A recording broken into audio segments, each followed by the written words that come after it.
A good thumbnail is essential to your YouTube video actually getting views. We all know this, right? So why are you still rushing to design a thumbnail at the last minute before you press publish? I see you, and I know that you need a system and a strategy for crafting effective thumbnails that are gonna help your videos get the views that they deserve. And after many requests, I'm finally showing you how. Okay, so before I even start writing my scripts or my outlines for my YouTube videos, I'm starting to think about what the title and thumbnail are gonna be. I use this approach to ideation that I call the Frankenstein video formula. I talked about it in this video if you wanna check that out, but basically the concept is I individually brainstorm video concepts, video titles, and thumbnails, and I match them up to make the most interesting possible combo. I find this works better than getting really excited about a specific video idea and then down the line realizing, oh, I really don't have a good title for this. Because it's just so essential that you have a really great title and thumbnail, or unfortunately, it's hardly worth making the video. I know, sad to say. Thumbnail taglines is also something that I've incorporated to my strategy recently, and I really believe that it has made the biggest difference. What I mean by the thumbnail tagline is the text that you see over the image. I think it's really important that these taglines feel like you, your tone of voice, and that they're conversational, funny, maybe a bit clever. Some examples of my own thumbnails that I was really happy with include, I'm gonna hold your hand while I tell you this. It's time to lock in. Don't quit your day job. I am cringe, but I am free, and not just a dupe. Hopefully you can see what I mean here. I really feel like the essential component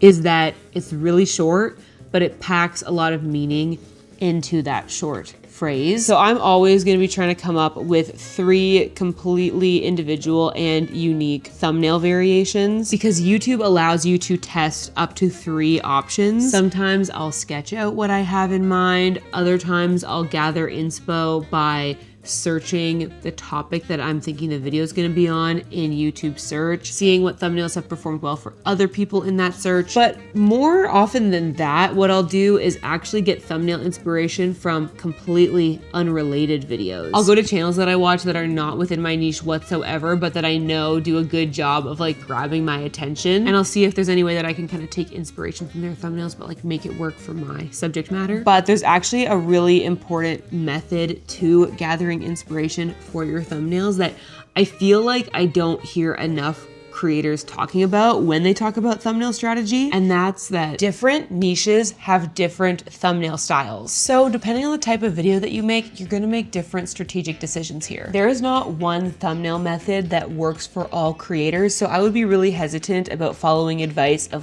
you need to include X, Y, and Z in every single thumbnail. Here's just a few examples of drastically different thumbnail styles. These are all from very successful creators. You've got your aesthetic vlogger collages, there's the viral movie poster approach, we've got the video essay collage, and finally the classic educator's Canva cutout. My own style, which I will show you step by step in just a minute, I would characterize as branded yet minimalist. Some creators that I really admire whose thumbnail style I feel like I'm trying to kind of emulate would be Matt Diavella and Christina Maisha's. Once you know the common conventions and motifs of the thumbnails in your genre, you can decide to lean into those as well because it signals to a new audience what they can expect from your videos. It's sort of how book genres have cover conventions that we can all recognize. These books are thrillers. These books are thoughtful, highbrow literary fiction. This is a romance that your mom would have read in the 90s. And this is a modern romance that is shockingly explicit. Part of why book genres have these cover themes is to help connect books with their target reader. And you can use the same method for your thumbnails. But alternatively, you could help your videos stand out by doing something completely different. Personally, I used to do more of that standard educator Canva cutout style back in 2022, but I've tried to lean into something a little bit more natural and minimalist because I think that it aligns more with the vibe of my videos. And also important to remember that the way YouTube does thumbnail A/B testing, it's actually not about click-through rate, it's about view duration, which might seem counterintuitive, but that is actually designed designed to help you select the thumbnail that results in people watching through most of the video, which means it's probably the thumbnail that most accurately represented the entire video. Because really it's about viewer satisfaction. It's not just necessarily about getting them to click, it's about getting them to click and then feel like, yeah, this is the video that I wanted. So overall, I think it's important to understand the thumbnail rules of your genre, because then you can consciously make the decision to either follow them or break them. I think the biggest takeaway here is that I want you to think about your thumbnails as a marketing strategy for your YouTube videos, because that's really what they are. And if you want to understand the latest trends in marketing that are relevant right now, then you should check out HubSpot's State of Marketing report for 2026. The report covers the ways that AI has been shifting the marketing world and the importance of keeping an authentic human feel to your content to actually drive results. My favorite part of the report is the section on brand POV, and I actually think this is a really important lesson as well when it comes to designing your YouTube thumbnails. The most important thing you can do is have a super clear point of view. Know who you are and what your opinions are, because that's what's actually going to allow an audience to connect with you. My favorite quote from the report says, "Sure, AI makes it easier than ever to generate content, but without a clear brand POV, content can feel bland and boring." And bland and boring is not what's going to get people to click on your thumbnails. You can also read about current trends, content fatigue, and how marketers across different sizes of businesses plan to adjust their strategies for 2026. I love that HubSpot provides industry resources like this, and totally for free. It's a great way to learn more about the world of online marketing and where it's at right now, and all you have to do is download a free report that is linked in the description below. So make sure you go check that out, and thanks so much to HubSpot for sponsoring today's video. Okay, so once you have your thumbnails planned, you need to actually shoot the images. I like to just record a video and grab stills later because I find this easier than trying to set up a self timer. And honestly, 4K resolution is more than enough quality for a YouTube thumbnail, so I'm happy with that. In each of my planned setups, I like to do a few different options of poses and facial expressions, just so I have variety and I can kind of decide what feels right later when I'm actually designing the thumbnail. And I always try to remember to jump out a frame at the end so that I can have a frame of the video that is just the background without me in it. You'll see why this becomes so helpful a little bit later. Then I import my video clips into DaVinci Resolve and I start scrubbing through them, looking for the stills where I like the pose or the facial expression. And when I'm happy with it, all I have to do is press Shift E on my keyboard, and that is my keyboard shortcut to export the still that I'm currently viewing. That is how I get full quality stills from my videos. This is a little bit better than like just trying to take a screenshot yourself. You know, you're gonna get the like actual resolution. So if you wanna do this yourself, to set it up, all you have to do is in DaVinci Resolve, go up to the top left-hand corner, click on DaVinci Resolve, and then keyboard customization. On the right-hand side there, you can search for current frame as, and then you'll see that just like this one option comes up. If you expand the drop down for export, you can set your keyboard shortcut for export current frame as still to be Shift E or whatever you'd like it to be. I just have it as Shift E because that's what it was in Premiere Pro. Okay, so we're gonna open up Photoshop and then export all of those stills that I took from my video clips. So I like to bring all of these in at once, and I'm gonna slowly click and drag each image over my initial one here, and I'm gonna sort them into bins for the different options that I'm gonna make. For every single thumbnail,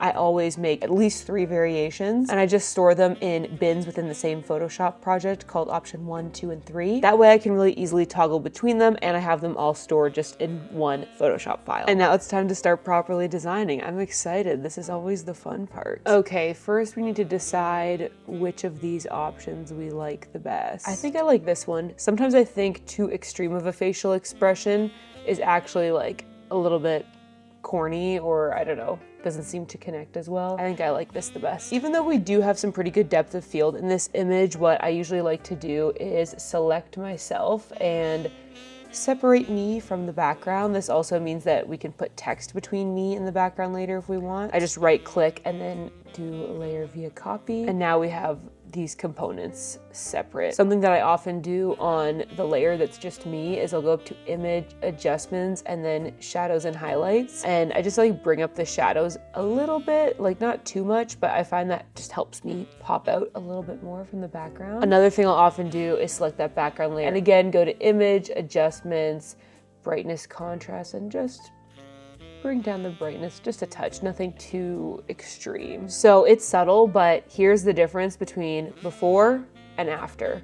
You can see that I just stand out a little bit more from the rest of the image than I did in the original version. Okay, now the important step is actually adding these cameras. The reason why I shot these separately is because these are pretty small cameras, and if I would show them as their life size in the thumbnail, you would barely see what they are. So I intentionally am comping these in, and I shot it separately so that I could get an up close, high quality image of both of the cameras to add into the thumbnail. It's just gonna make it easier at such a tiny size to be able to see what's going on here. When I add stuff in like this, I always want to add a little bit of a drop shadow to try to make it a little more natural. So it's important that when you do this, the shadow is like going the right direction. So you can obviously see like the source of light is over here. So if I would have the shadow on this side of the camera, it wouldn't make sense.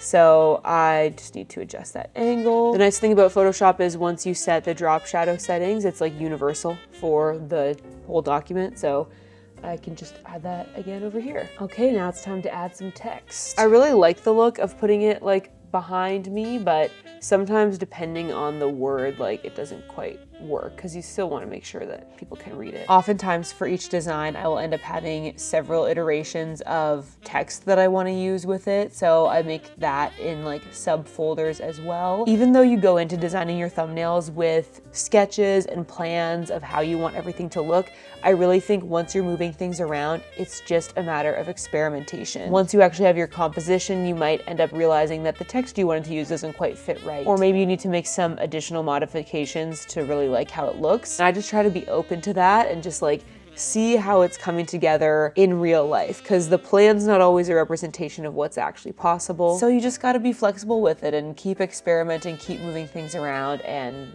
see what you think looks good. Another major thing to do is like every so often, just like really zoom out on your canvas, because that's more realistic of like what it's gonna look like on YouTube for people. So you wanna make sure that it's like readable at that distance. Like I'm a little bit nervous about Scamera being difficult to read. Okay, so for option 2, my thought was to have like a bunch of different cameras being held up into frame, sort of like surrounding me, standing in the middle. Once I have my thumbnails looking how I'd like them, and at this point I always have more than 3 options, just with the different text and variations, I export all of them and I bring them into Lightroom because I've got a preset that I like to add to all of my thumbnails just to like make them pop a little bit more. I increase the saturation and the vibrance. I usually have various title options as well. So at this point I use a website called thumbsup.tv, which lets you preview your thumbnails in different sizes. So I'll upload a thumbnail and I will start rotating through the different title ideas that I have. Mainly what I use this for is to check not only how the thumbnail looks at a different size on my screen, but also to see where the title gets truncated. Like YouTube only shows so many characters. I think it's right around 50. It depends on which size preview you're looking at, but I want to make sure that the title is comprehensible even when it's getting cut off a little bit, or that at least the most important stuff is still readable, so it still piques your interest even if you can't read the whole thing. The final step here is to actually start the A/B test when I upload my YouTube video. So right where you'd add your title, there's a little test button. You just click on that and you can either test thumbnail only, but I tend to test title and thumbnail because depending on the thumbnail that I designed, I feel like a different title makes more sense. I upload my thumbnails, paste in the titles, and then I cross my fingers and I hope and pray that one of these options will get me a decent click-through rate. Honestly, this whole process is really intimidating, and so I appreciate that you've taken the time to see how I do it, because I understand the stress behind it. Every time I make thumbnails, I'm like so scared. Just because your title and thumbnail combo is truly such a determining factor in the performance of your video, right? You can spend hours making a beautiful YouTube video that is edited so tight and sharp, but if your thumbnail and title are boring, all of that work is going to be for naught. And so I really don't want that to happen, which is why I've invested so much time and effort into perfecting my thumbnail process. Maybe I shouldn't say perfecting, improving. I'm sure there's still more stuff that I could do to make these even better, but it just truly takes time, experimenting, iterating. Like, the first idea that you come up with is not going to be your best. That's okay, just keep going. And every time we do an A/B test and we see which thumbnail works the best, we learn something new. So I also just wanted to mention, at my video editing agency, Creatorly Media, we edit YouTube videos for our clients, but we also design the thumbnails for them as well. Here's just a quick sample of what some of our client work looks like. So if that feels overwhelming to you, or you just don't feel like you want to be investing your time into editing or thumbnail design and you'd rather be outsourcing it, we would love to be editing for you. You can check out all the details for that at creatorlymedia.com. It's always linked in my description box as well, so make sure you go check that out. Also, let me know in the comments if you have any questions at all about my thumbnail design process, or if I missed anything, I can try to clarify it. And as always, I really appreciate your time. Thank you so much for hanging out with me for a bit and watching this video. I hope that you're having adventures and following your dreams, and I'll catch you in the next one. Bye.